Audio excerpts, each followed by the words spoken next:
सब में यदि भगवान है तो फिर गधे की पूजा क्यों नहीं करते लोग?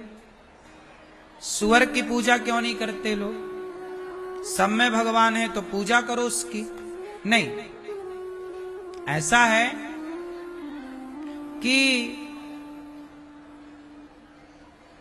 आपके हाथ में टॉर्च है और अमावस्या की रात है और आपके सामने 10-10 फीट की दूरी पर 10 लोग खड़े हैं दूर। अब ये बताओ कि खुला आसमान है, अंधकार से भरी रात्रि है और आपके पास टॉर्च है, तो आप जिसके चेहरे में टॉर्च मारोगे वो प्रकाश उसी के चेहरे पर तो जाएगा।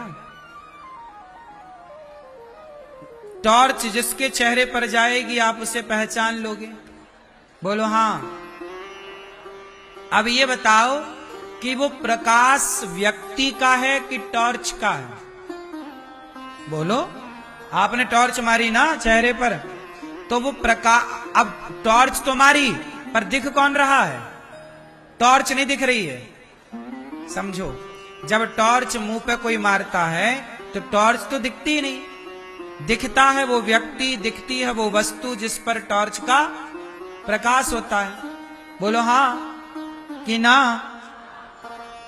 तो टॉर्च यदि आपके पास है और आपने हमारे ऊपर टॉर्च मारी तो हम आपको दिखेंगे, आपने दूसरे पे टॉर्च मारी दूसरा दिखेगा। तो प्रकाश जो है वो व्यक्ति का नहीं है, वो प्रकाश किसका है? उस टॉर्च का। उसी तरह जब आपके भीतर ज्ञान की टॉर्च होगी, भक्ति की टॉर्च होगी, तो आप जिसको देखेंगे उसमें आपको भगवान का दर्शन हो जाएगा। ये विशेषता आपकी है, ना कि सामने वाले की। जैसे गधा है, मेरे भीतर ये भाव है कि गधे में भी भगवान है, तो मैंने जब गधे को देखा तो मुझे उस गधे में भी अपने भगवान नजर आए। अरे छोटी सी बात समझो ना, किसी का पति भगवान के घर चला जाता है, उदाहरण भगवान करे किसी का ना जाए, लेकिन किसी का पति भगवान के घर चला जाता है तो पति के कपड़े जब आप देखती हो तो उस कपड़े में भी तुम्हें पति दिखता है कि नहीं? बोलो हाँ। पति का रुमाल देखती हो तो पति के रुमाल में पति दिखता है कि नहीं? बोलो। पति जिस गाड़ी में बैठता था उस गाड़ी पे उस जगह देखोगे तो आपको ऐसा लगेगा कि पति बैठा है। क्यों जी, ऐसा होता है या नहीं? सही बताओ, हमारे कहने से नहीं। आपका पति है, आपका कोई परिवारी है जिससे आप बहुत प्यार करते थे और वो छोड़कर चला जाए तो हम उसकी वस्तु देखते हैं तो उसकी वस्तु देखकर उसकी याद आती है कि नहीं? बोलो हाँ। यहां तक कि उसके जूते आप देखेंगे तो उसके जूते में भी आपको याद उसी की आएगी। ये बात सही है कि नहीं? उसी तरह चूंकि पति से आप इतना प्यार करते थे कि पति के जूते, पति के ना होने पर उसके जूते में भी वही दिखता है। जिस बिस्तर पर सोता था उस बिस्तर पर भी वही दिखता है। जब पति से प्रेम हो जाने पर यह स्थिति हो जाती है तो भगवान से प्रेम कर लो इतना कि फिर भगवान की बनाई सृष्टि को जब देखो, गधा किसका बनाया है? चींटी किसकी बनाई है? ये संसार किसने बनाया? सबको भगवान ने बनाया। तो भगवान से इतना प्रेम करो कि भगवान की जिस चीज को देखो उसमें भगवान का ही दर्शन हो। चाहे वो गधा हो, कुत्ता हो, चींटी हो, पेड़ हो, पशु हो, पक्षी हो। ये तो आपके प्रेम की बात है। पत्नी से पूछो कि पति कहां कहां दिखता है। ये पत्नी को दिखता है, बगल में बैठी कोई महिला है उसे नहीं दिख सकता। तो सारी दृष्टि सबके लिए तो नहीं है। प्रहलाद को खंबे में भी भगवान नजर आ गए। यदि प्रहलाद को खंबे में भगवान नजर आए तो प्रहलाद जैसा हमें बनना पड़ेगा, तब खंबे में हम देख पाएंगे। वरना आजकल तो लोगों को मंदिर में भगवान नजर नहीं आते, खंबे की तो छोड़ दो। वो स्थिति अलग है। तो भगवान सब में है, तो भीतर देखने का मतलब है सब में ईश्वर को देखो। क्योंकि सबके भीतर कौन? भगवान।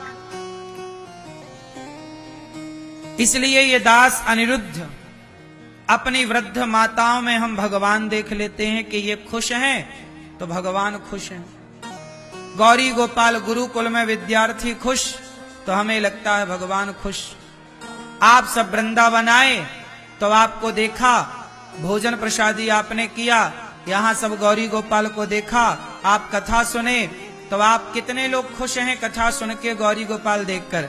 तो आप सब यदि खुश हैं तो हमें यही लगा कि भगवान खुश हैं। जब हम किसी को सताते हैं, जब हम किसी को रुलाते हैं, तो समझना चाहिए कि हमने आपको नहीं रुलाया, हमने भगवान को रुला दिया। हमने आपको खुश नहीं किया, हमने भगवान को खुश कर दिया। मैया, सब में भीतर बैठे भगवान हैं।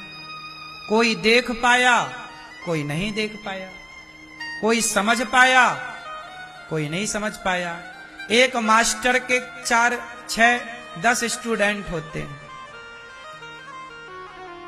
एक ही तरह से मास्टर जी सबको पढ़ाते, सिखाते, समझाते हैं। कोई समझ जाता है बच्चा, कोई नहीं समझ पाता।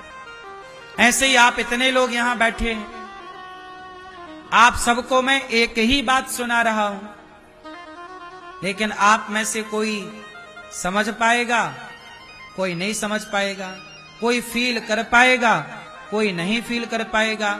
आप अपने अपने नजरिए से, अपने अपने तरीके से मेरी बात को समझ रहे होंगे। बात वही होती है, समझने के तरीके, समझने के भाव अलग अलग हो जाते हैं। जब एक ही बात 10 लोगों तक पहुंचती है तो 10 लोग अपने अपने तरीके से एक ही बात को समझते हैं।